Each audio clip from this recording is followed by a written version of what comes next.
வணக்கம் மக்களே. லவ் அந்த சிட்டியோடைய ஃபர்ஸ்ட் 2 எபிசோட் பார்க்கலாம். இது வந்து லீ ஜங் சுக்கோடைய கம்பேக்னு சொல்கிறாங்க. ஆல்ரெடி நம்ம மை டியரஸ்ட் மிஸ்ஸஸில் பார்த்த முன் காயோனுமே உள்ளார இருக்காங்க. அது வகையில் சீரீஸ் எப்படி இருக்க போகுதுன்னு உள்ளார போய் பார்க்கலாம்.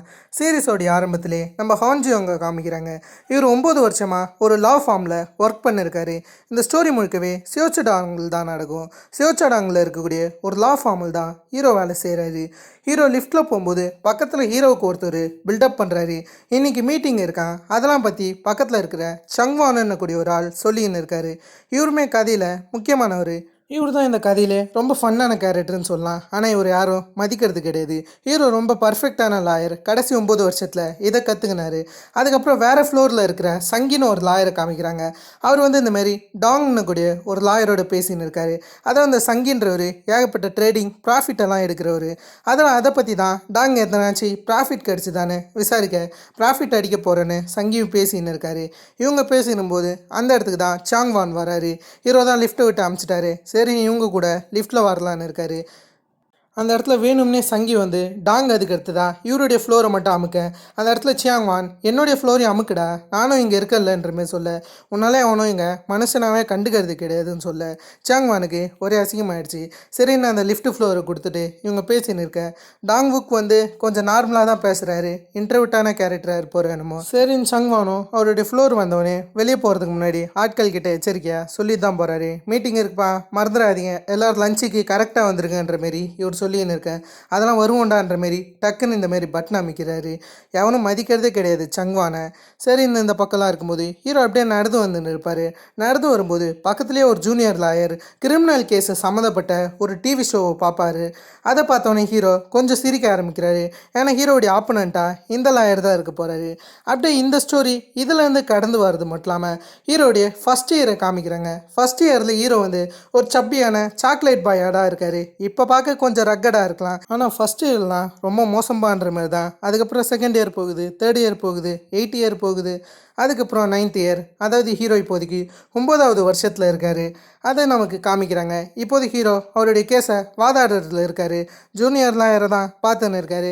ஹீரோவுக்கு நல்லாவே தெரியுது ஜூனியர் லாயர் என்ன பண்ண போகிறாருன்னு. சரி நீ உங்கள் 2 பேரும் அந்த இடத்துல போய் உட்காந்து அவங்க கேஸை அட்டென்ட் பண்ண ஆரம்பிக்கிறாங்க. அந்த இடத்துல ஜூனியர் லாயர் தான் செம ஃபன்னானவர். ஹீரோ எல்லாத்தையும் நார்மலாக சொன்னால் இதான் ஜூனியர் லாயருக்கு ஃபஸ்ட் இயர்னு நினைக்கிறேன். அதால் துள்ளி குதிக்கிறது மட்டும் இல்லாமல் எழுந்துச்சு இந்தமாரி என்கிட்ட விட்னஸ் இருக்காங்கன்ற மாரி பயங்கரமாக கத்த. அந்த இடத்துல இருக்கிறவரும் நீங்கள் விட்னஸை சப்மிட் பண்ணல, அதால் நெக்ஸ்ட் ட்ரையல் 14th ஜனவரி நடக்க போகுதுன்னு சொல்ல, அவருக்கு அதுவே ஞாபகம் இல்லை எப்போ நடக்க போகுதுன்னு ஹீரோ கிட்ட கேட்க, ஹீரோவும் 14th ஜனவரின்னு சொல்ல, சரி அப்புறம் பார்க்கலான்னு இவர் வெளியே போய் எல்லாமே சொதப்பிக்குச்சின்னு யோசிக்கும் போது ஹீரோ அவர்கிட்ட வரது மட்டும் இல்லாமல், நீ பார்க்குறது எல்லாமே கிரிமினல் கேஸை சம்மந்தப்பட்டது, நம்ம அட்டென்ட் பண்ணுறது சிவில் கேஸ், அதை முதல்ல புரிஞ்சுக்கோ, ப்ராப்பரான டிவி ஷோவை பாரு, இதானே உன்னுடைய ஃபஸ்ட் இயர், அதில் போக போக நீ எல்லாத்தையும் கற்று பண்ணுற மாரி ஹீரோ பேசிட்டு போக. அப்போ தான் அவனுக்கும் புரியுது. இதுக்கு நடுவில் நமக்கு முன்சியாங்னு ஒரு பொண்ணை காமிக்கிறாங்க. அந்த பொண்ணு ஹீரோடைய அதே ஃப்ளோரில் தான் வேலை செய்கிறான். எப்பயும் வேலைக்கு லேட்டாக வருது. நம்ம கதையிலே ஹீரோடைய டீம்லேயே அதிகமாக லேட்டாக வருது இந்த முன்சியாங்கன்ற பொண்ணு தான், ஞாபகம் வச்சுக்கோங்க. இதுக்கப்புறம் ஹீரோ சில கேசஸ்லாம் ஃபினிஷ் பண்ணியிருப்பார். ஹீரோ சில கேஸில் தோற்றுருப்பார். அதெல்லாம் ஒரு பொண்ணு ஹீரோ கிட்ட சந்தோஷமாக பேசினா ஹீரோ பெருசாக ரியாக்டே பண்ணலை. ஏன்னா ஹீரோவுக்கு நெக்ஸ்ட் என்ன நடக்கும்னு எல்லாமே தெரியும். ஹீரோ இப்போதைக்கு சில கேசஸை அட்டென்ட் பண்ணலான்னு வெளியே வரும்போது மூன்ஜியாங் என்ன லேட்டாக வந்திருக்கீங்கன்னு ஹீரோ லேட்டாக வந்துடுறான்னு நினச்சின்னு அவர்கிட்ட பேசிட்டு மூன்ஜியாங் அவங்க கேஸை பார்க்க போயிடுறாங்க. இதை நமக்கு இந்த பக்கம் காமிக்க. இதுக்கு நடுவில் நமக்கு ஒவ்வொரு ஆட்களுக்கு வரக்கூடிய அந்த ஸ்ட்ரெஸ்ஸை காமிக்கிறாங்க. அதாவது இந்த சைடு சங்கியை காமிச்சா சங்கிக்கு ஏகப்பட்ட ஸ்ட்ரெஸ், கிட்டத்தட்ட 1000கணக்கான பேப்பரை வைக்கிறது மட்டும் இல்லாமல் இன்றைக்கி நைட்டே நீ இதை ஃபினிஷ் பண்ணுற, தேவையான போனஸ் கிடைக்குன்னு சொல்ல பணத்துக்காக என்னெல்லாம் பண்ண வேண்டியது இருக்குன்னு தான் சங்கி முழிக்கிறாரு. கடைசியாக ஒரு ப்ராஃபிட்டுமே எடுத்துட்டாருன்னு லைட்டாக காமிக்கிறாங்க. அதுக்கேற்ற மாரி இந்த பக்கம் சங்வான் வந்து தேவையில்லாத ஒரு கேஸில் மாட்டின்னு கழுத்தறுத்துன்னு இருக்காரு. என்ன பண்ணுறதுன்னு அந்த பக்கம் சங்வானுக்கு புரியல. இந்த பக்கம் ஹீரோ ஒரு பிளைண்டு கேஸ் எடுக்கிறாரு. அதாவது இந்த மாதிரி பார்க்குன்றால் கிம் அடிச்சிருக்காருன்னு சொல்ல, பார்க்குன்றவர் தான் அந்த பிளைண்டு மேன். அதில் பார்க்குன்றவரும் நான் அவனை அடிக்க கிடையாது, என்னால் எப்படி அடிக்க முடியும்னு சொல்லும்போது ஹீரோவுமே அதில் இருக்கக்கூடிய சில சென்டென்ஸ்லாம் சொல்கிறது மட்டும் இல்லாமல் ஹீரோவுக்கு பார்க்கு மேலே ஒரு சந்தேகமாக இருக்குது. அதே சந்தேகத்தோட இவர் வந்து அவருடைய டீம்மேட்டர்ஸோட உட்காந்து சாப்பிட ஆரம்பிக்கிறாரு. எப்பயும் போல் இருந்தாலும் மூன்ஜியாங் லேட்டாக தான் வராங்க. மூன்ஜியாங் வந்ததுக்கப்புறம் தான் எல்லோரும் சாப்பிட்றாங்க. இவங்க பேசும்போது தான் நமக்கு புரிய வருது, அதாவது டாங் வந்து வேலையை விட்டு போகிறாராம். அதை பற்றி இவங்க பேசிக்கிறாங்க. அதுக்கப்புறம் இன்றைக்கி நைட்டு 8 மணிக்கு லஞ்ச் க்ரூ இருக்கான், அதுக்கு எல்லோரும் வர சொல்லும்போது ஹீரோ கொஞ்சம் லேட்டாக வருவேன்னு சொல்கிறாரு. பிளைண்ட் டேட் இருக்கான், எல்லோரும் கதறி கதறி சிரிக்க ஆரம்பிக்கிறாங்க. ஹீரோமே ஏன்டா சிரிக்கிறீங்கன்னு அப்படிக்கா நான் எடுத்து போயின்னு இருக்கேன். இதுக்கு நடுவில் ஹீரோ வந்து சில ரெக்கார்டிங் ஃபைல்ஸ்லாம் வாங்கியிருப்பார். யாரோடைய கேஸ்னால் அந்த பிளைண்ட் மேனோடைய கேஸ் தான். அதில் கிம்ன்றவருடைய ரெக்கார்டிங் ஃபைல் தான் இருக்கும். அந்த கிம்ன்றவர் அந்த சண்டனை எடுக்கிற நிகழ்வுகளாக ரெக்கார்ட் பண்ணியிருப்பார். மிஸ்டேக்காக ரெக்கார்ட் ஆனதாக எழுதப்பட்டிருக்கு. அதே சமயத்தில் பார்க்குன்றவர் தான் இவரை அசால்ட் பண்ணதாக போட்டிருக்கு. சரின்னு சொல்லிட்டு ஹீரோமே அந்த ரெக்கார்டிங்கை உன்னிப்பாக கேட்க ஆரம்பிக்கிறாரு. அந்த இடத்துல சில பொருட்கள்லாம் உடஞ்சிருக்கும், அதை ஃபோட்டோலாம் எடுத்திருப்பாங்க. அதெல்லாம் ஹீரோ பார்த்துட்டு இதெல்லாம் சந்தேகமாக இருக்குன்னு யோசிக்கிறாரு. அவங்க 2 பேருக்குள்ளார எப்படி சண்டை நடந்திருக்குன்னு ஒரு சந்தேகத்திலே இவர் பார்க்குடைய வீட்டுக்கு போகிறாரு. பார்க் வந்து ஒரு டேக்ஸ் அக்கௌண்டண்ட்டாக இருக்கார். சரின்னு சொல்லிட்டு ஹீரோமே கிம்மை பற்றி பார்க்கிட்ட விசாரிக்க பார்க் என்ன சொல்கிறான்னா, இந்தமாரி கிம் வந்து இவருடைய கிளைண்ட்டா, கிம் வந்து வேணும்னே இந்தமாரி பண்ணாரா. அதே சமயத்தில் கிம் வந்து அவரே அடிச்சுக்கந்தா சொல்கிறாரு. அவரே காயப்படுத்துகிற மாதிரி தான் எனக்கு ஃபீல் ஆச்சுன்னு சொல்ல இதெல்லாம் ஹீரோ ரெக்கார்ட் பண்ணிக்கிறாரு. அதே சமயத்தில் பார்க் சொல்லக்கூடிய சில நோட்ஸ் எல்லாம் ஹீரோ எடுத்துக்கிறாரு.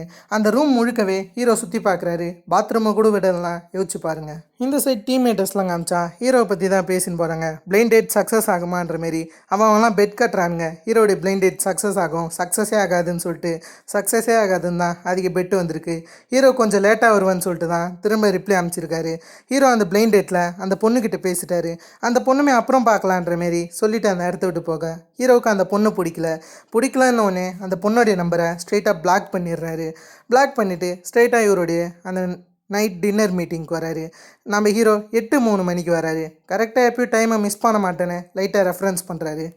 சரின்னு அந்த இடத்துல வந்து ஹீரோ உக்காஞ்சது ஒரு குத்தமான்ற மாரி எல்லாருமே ஹீரோ 9 வருஷமாக வேலை செய்கிறதுல கிட்டத்தட்ட 10 வருஷம் ஆக போகுது. அதனால் நீ சோலோ லா ஃபார்மை ஓப்பன் பண்ணலாமே, எதுக்கு ஒன்றும் சோலோ லா ஃபார்மை ஓப்பன் பண்ணலன்னு கேட்கும்போது ஹீரோ அப்படியே ஒரு விஷயத்தை யோசிக்கிறாரு. அதாவது ஹீரோ ஆர்மியில் இருக்கிற மாரி வேகமாக ஓடுற மாரி, அதுக்கு அடுத்ததாக எல்லா எனிமிங்க கிட்ட இருந்தும் தப்பிச்சு கடைசியாக ஒரு மெயின் சோல்ஜரை பிடிக்கிற மாரி அந்த மெயின் சோல்ஜர் நீ இந்த மாரி தனி லா ஃபார்மை ஓப்பன் பண்ண ரெடியாக இருக்கேன்னு கேட்க ஹீரோ சிம்பிளாக என்ன சொல்கிறான்னா, எனக்கு அது தேவையில்லைன்னு ஒரு பதில் சொல்ல சிம்பிளாக ஹீரோ என்ன சொல்கிறான்னா, சிவச்சடாங்களே கிட்டத்தட்ட 7 லா ஃபார்ம் கிட்ஸ் இருக்குது. அதில் ஹீரோ ஒரு லா ஃபார்ம் ஓப்பன் பண்ணால் எவன் கேஸு தருது, கிட்டத்தட்ட அது ஒரு போர்க்காலம் மாரி தான். அதை தான் இந்த இடத்துல ஹீரோ ரெஃபரன்ஸ் பண்ணியிருக்காரு. அதெல்லாம் எல்லாருக்கும் புரியுது. லா ஃபார்மை ஓப்பன் பண்ணுறது எப்போ ஒரு போர்க்காலமாக இருக்குன்னு எல்லோரும் பேசின்னு இருக்காங்க. டாங்குக்கு வேறு நாளைக்கு தான் வேலையை விட்டு போகிறாரு. அதை பற்றியுமே இவங்க பேசிக்கின்னு இருக்காங்க. சரி, நீ உங்களுடைய பேச்சுக்கள் ஆரம்பித்து அந்த பக்கம் நமக்கு ஹீரோயினை காமிக்கிறாங்க. ஆக்சுவலி சீரீஸ் ஆரம்பித்த 40 மினிட்ஸ் கிட்ட தான் ஹீரோயினியே காமிக்கிறாங்க. சரி, நான் அந்த பக்கம் ஹீரோயினியும் ஒரு பாத்தை எடுத்துகிட்டு அப்படியே வெளியே வராங்க. டாங்வுக்கு பதிலாக புதுசாக இவங்க தான் லா ஃபார்மில் சேர போகிறது.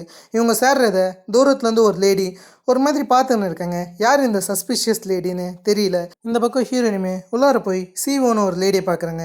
சிஓன்ற லேடியுமே ஹீரோயினுடைய ஃபைல்ஸ்லாம் படிச்சுட்டு கொஞ்சம் நல்லா இருக்குன்ற மாதிரி சொல்கிறாங்க. அவங்களுக்கு ஹீரோயினியை பிடிச்ச மாதிரி தெரியுது. அந்த இடத்துல ஹீரோயினி, நீங்கள் தப்பாக எடுத்துக்கலாம், நான் ஒரு கேள்வி கேட்கலாமே, நீங்கள் எதுக்கு லாயராக மாறுறீங்கன்னு கேட்கும்போது அவங்க என்ன சொல்கிறாங்கன்னா, இதில் தப்பாக எனக்கு எதுவும் கிடையாது, நான் என்னை சுற்றி உள்ள அந்த பிரச்சனைகளை கிளியர் பண்ணணும்னு நினச்சேன்னு அவங்க சொல்ல அந்த கேள்வி ஹீரோயினிக்கு பிடிச்சி போன மாதிரி தெரியுது. அவங்க ஹீரோயினி பார்த்து அகெயின் அவங்க கேட்ட அதே கேள்வியை கேட்குறாங்க, நீங்கள் எதுக்கு லாயராக மாறுறீங்கன்னு ஹீரோயினி கிட்ட கேட்டால் ஹீரோயினியோட பதிலை நமக்கு சரியாக காமிக்கல. அதுலேருந்து ஹீரோயினி டாங்குக்கோடைய அந்த ரூமுக்கு போகிறாங்க. டாங்குக் தான் வேலையை விட்டு நின்றுறாரு. அதில் அந்த ரூமில் இவங்க போகும்போது அந்த இடத்துல சில ஃபைல்ஸ்லாம் இருக்குது. அந்த ஃபைலில் வந்து ஹீரோடைய க்ரூ மெம்பர்ஸில் எழுதிருக்கு. யாருன்னு நம்ம ஆல்ரெடியாக பார்த்துருப்போம். ஹீரோயினிக்கு அவங்கள ஆல்ரெடியே தெரிஞ்ச மாதிரி தெரியுது. சரி, இந்த பக்கம் மற்ற லாயருக்கு இவங்க இன்ட்ரடியூஸ் பண்ணும்போது அந்த இடத்துல ஹீரோயின் வந்து அந்த ஃபைலில் பார்த்துருப்பாங்களே ஹீரோடைய க்ரூ மெம்பர்ஸோடைய நேம்லாம் சொல்கிறது மட்டும் இல்லாமல் அவங்கள பற்றி கேட்டால் இந்த இடத்துல இருக்கிறவங்க அவங்கள இந்த இடத்துல வேலை செய்யலை, நான் உங்கள் பேரையே கேட்கலன்ற மாதிரி தான் சிஓ சொல்கிறாங்க. அந்த இடத்துல இருக்கிறது டாங்வுக்கோடைய லேப்டாப்புன்றதுனால அதுலேயே அவங்களுடைய டீட்டெயில்ஸ் இருக்குது. அது மூலயமா அவங்க கான்டாக்டில் எடுத்து ப்ரொஃபைலில் இவங்க செக் பண்ணுறாங்க. ஹீரோடைய ப்ரொஃபைலை பார்த்து நீயான்ற மாரி இவங்க சிரிக்கிறாங்க. ஆல்ரெடி அவங்களுக்கு ஹீரோ தெரிஞ்சிருக்குன்னு இதிலே தெரியுது. இந்த பக்கம் ஹீரோவுமே அந்த கேஸை தான் அகெயின் பார்த்துன்னு இருக்காரு. இந்த மாதிரி அடிபட்டுச்சுன்னு கிம்னு ஒருத்தர் சொல்லியிருப்பார்ல, அவருடைய சில ரெக்கார்ட்ஸ்லாம் ஹீரோ பார்த்துட்டு கொஞ்சம் சந்தேகமாக இருக்குது. இதே கேஸ் விஷயமா அவருடைய க்ரூ மெம்பர்ஸ் கிட்டே பேசினா அவங்க க்ரூ மெம்பர்ஸுக்கும் அந்த பிளைண்டானவர் தான் இன்னசென்ட்டாக இருப்பார்னு பேசிக்கின்னு இருக்காங்க. அந்த இடத்துல மூஞ்சியாங் என்ன சொல்கிறாங்கன்னா, இந்த மாதிரி டாங்வுக்கு பதிலாக புதுசாக ஒரு பொண்ணு வேலையில் சேர்ந்துருக்கா. அந்த பொண்ணை நான் லஞ்ச் க்ரூவுக்கு இன்விடேஷன் பண்ணியிருக்கேன். அவன் இன்றைக்கி ராத்திரி வந்துடுவான்னு இவங்க பேசின்னு இருக்கேன். ஹீரோயினி வந்து ஒரு புது கிளைண்ட்டை பார்த்து அவங்க கேஸை ஃபினிஷ் பண்ணி வைக்கிறாங்க. ஃபினிஷ் பண்ணிட்டு அப்படியே வெளியே வரும்போது அந்த இடத்துல இவங்க சிஓவை பார்க்குறாங்க. சிஓவுமே அப்படியே சந்தோஷமாக பேசின்னு இருக்கேன். ஹீரோ அகெயின் பார்க்கை விசாரிக்க ஆரம்பிக்கிறாரு. இந்த இடத்துல ஹீரோ வந்து எல்லா உண்மையும் கண்டுபிடிச்சிட்டாரு. இப்போதைக்கு பார்க் கிம்னு 2 பேருடைய கேஸ் எடுக்கிறாங்களே. இந்த 2 பேருடைய கேஸ்லையும் 2 பேருமே கேயாக இருந்திருக்காங்க. அந்த இடத்துல வந்து இவங்க 2 பேருமே ஒரே ரூமில் தங்கின்னு கேயாக இருந்திருக்காங்க. இந்த விஷயம் வெளியே தெரிஞ்சால் அசிங்கமாயிடும்னு சொல்லிட்டு தான் இவங்க 2 பேரும் இந்த கேஸை அசால்ட்டாக மாற்றிருக்காங்க. இந்த இடத்துல பார்க் உண்மையாலுமே என்ன நடந்துச்சுன்னு சொல்கிறாரு. பெருசான எதுவும் நடக்கல. இவங்க 2 பேரும் கேயாக இருந்திருக்காங்களே. ரிலேஷன்ஷிப்பை பார்க் பிரேக்கப் பண்ணணும் போது அந்த கிம்ன்றவர் அதுக்கு ஒத்துக்கல.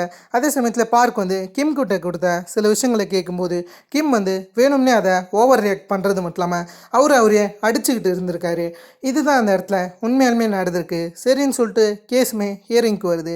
ஹியரிங்கில் ஹீரோ விசாரிக்கும் போது மொத்த உண்மையுமே போட்டு உடச்சிடாரு. ஆனால் 2 பேரும் கேயின்னு அவர் சொல்ல கிடையாது. 2 பேருமே ரூம்மேட்டுன்னு சொல்லி அந்த கேஸை டோட்டலாக கம்ப்ளீட் பண்ணிடுறாரு. இந்த கேஸில் ஜெயிச்சது அக்வாஸ் பார்க் தான் ஜெயிச்சிருக்காரு. பார்க்குமே கடைசியாக ஹீரோவுக்கு நன்றி சொல்ல ஹீரோவுமே அதெல்லாம் பரவாயில்லன்ற மாரி பேசிக்கிட்டு இருக்காரு. சரின்னு ஹீரோ வந்து பார்க்கோட இந்த சைடு பேசின்னு இருக்கேன். அந்த இடத்துல ஹீரோயினி சாப்பிட்டுக்கிட்டே ஹீரோடைய அந்த ப்ரொஃபைல் பிக்சரை மட்டும் இன்னும் ஒத்து பார்க்குறாங்க. அந்த பேக்ரவுண்டு அவங்களுக்கு தெரியும்னு நினைக்கிறேன். ஆல்ரெடி ஹீரோ தெரிஞ்ச மாதிரி தான் நமக்கு போர்ட்ரேட் பண்ணுறாங்க. இதுக்கு நடுவில் நமக்கு சில சேர்மீட்டர்ஸ்லாம் அப்பேர் ஆக்கக்கூடிய ஒரு இடத்த காமிக்க அதில் நம்ம ஹீரோயினி வேலையில் சேரும்போது ஒரு சஸ்பிஷியஸான பர்சன் வெளியே நின்று இருப்பாங்களே, அந்த லேடியுமே அந்த இடத்துல இருக்காங்க. இதை தொடர்ந்து ஹீரோடைய அந்த லஞ்ச் க்ரூவை காமிக்கிறாங்க. அந்த க்ரூவில் எல்லாரும் ஹீரோயினிக்காக வெயிட் பண்ணிருக்காங்க. டாங்குக்கோடைய இடத்த அவங்க தான் பிடிக்க போகிறாங்கன்னு.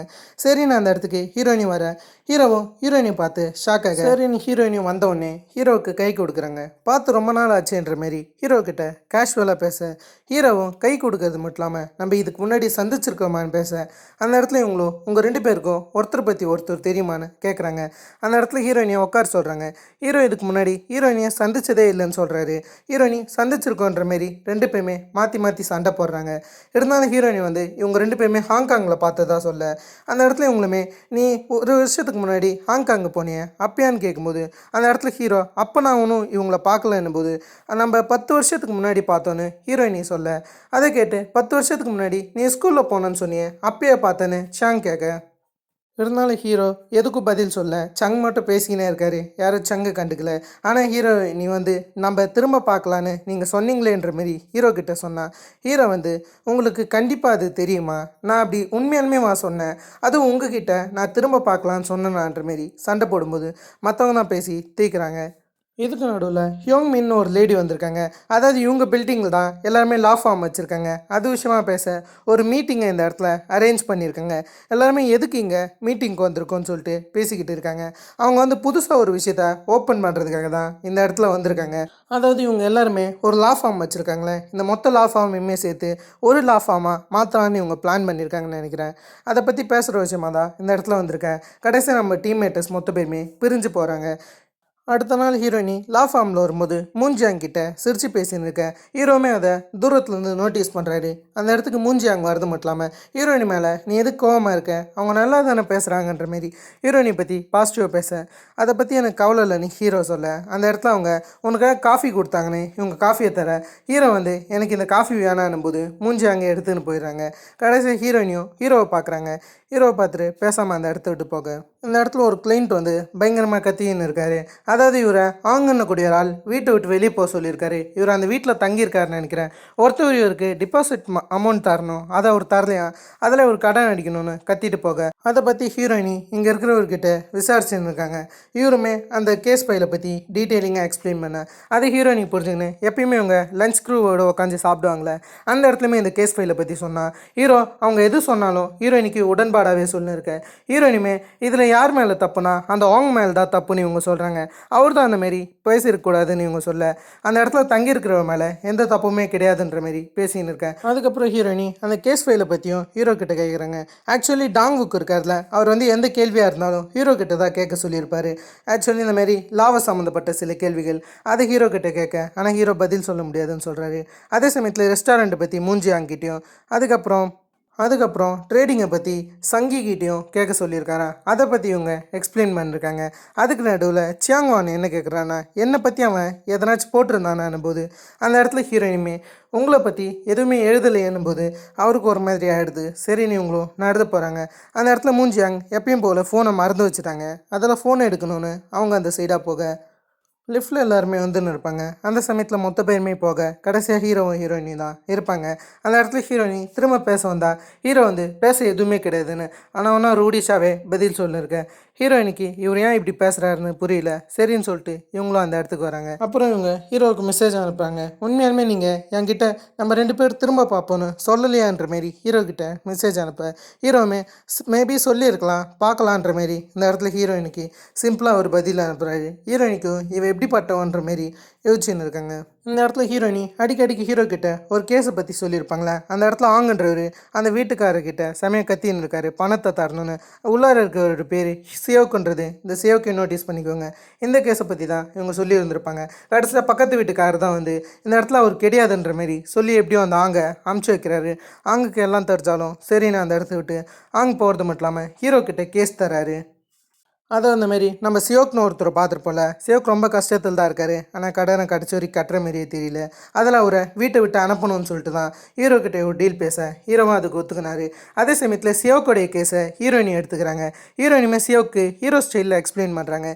ஹீரோயினியும் 2 பேருக்கும் ஒரே மாரி தான் எக்ஸ்பிளைன் பண்ணுற மாரி நமக்கு காமிக்கிறாங்க.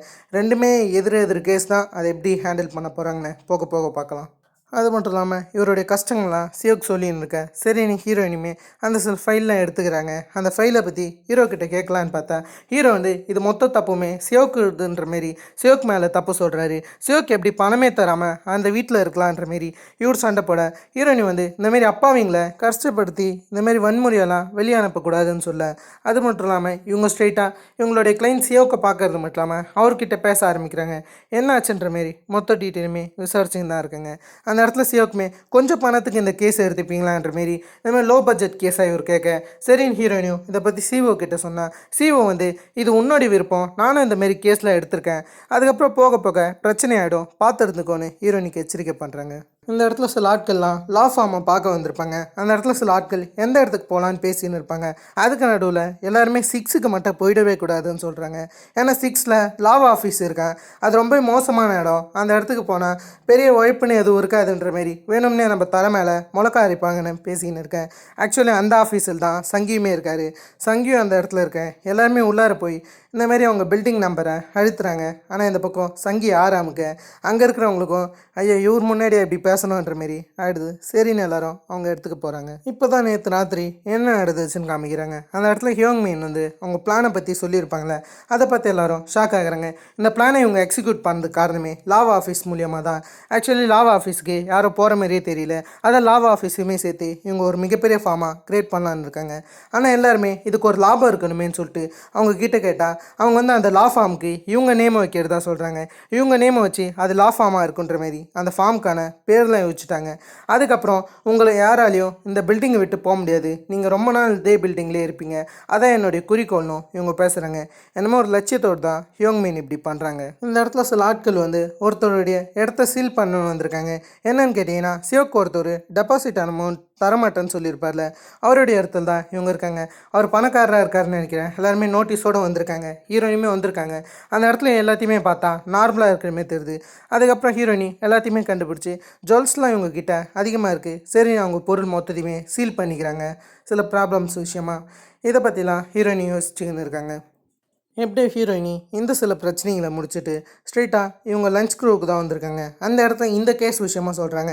அந்த டெபாசிட் ஆளை பற்றி பேச அந்த இடத்துல ஹீரோ பணக்காரங்கிட்ட எப்பயுமே நம்ம வச்சு இருக்கக்கூடாது, கொஞ்சம் நம்ம பின்தங்கி தான் போகணுன்ற மாரி ஹீரோயினிக்கிட்ட சொன்னால் அப்போ கூட இவங்க 2 பேருக்குள்ளார வாக்குவாதம் போயின்னு தான் இருக்குது. ஹீரோயினுமே இருக்கட்டும் இருந்தாலும் அவர் மேலே தான் தப்பு இருக்குன்ற மாரி அதுக்கு எதிராகவே பேசின்னு இருக்கேன். கடைசியாக சியோக்கோடைய எதிர் கேஸை தானே ஹீரோ எடுக்கிறாரு. அதை பற்றி ஹீரோயினி மென்ஷன் பண்ணுறாங்க. உங்களால் இப்படி ஒரு கேஸ் எடுக்க முடிஞ்சிச்சு, அவருமே இந்த கேஸை என் கம்பெனியில் இருக்கிறவங்க தான் எடுக்கிறாங்கன்னு தெரிஞ்சு அதை வித்ட்ரா பண்ண சொன்னார், ஆனால் இதுக்கு என்னால் எந்த முடிவு பண்ண முடியாதுன்னு நான் சொல்லிட்டேன்ற மாரி இவங்க ஹீரோ கிட்ட பேசுகிறாங்க. உங்களுக்கு மனசாட்சியே கிடையாதுன்னு நடந்து வரும்போது கூட ஹீரோவை தான் குத்த சொல்லின்னு இருக்காங்க.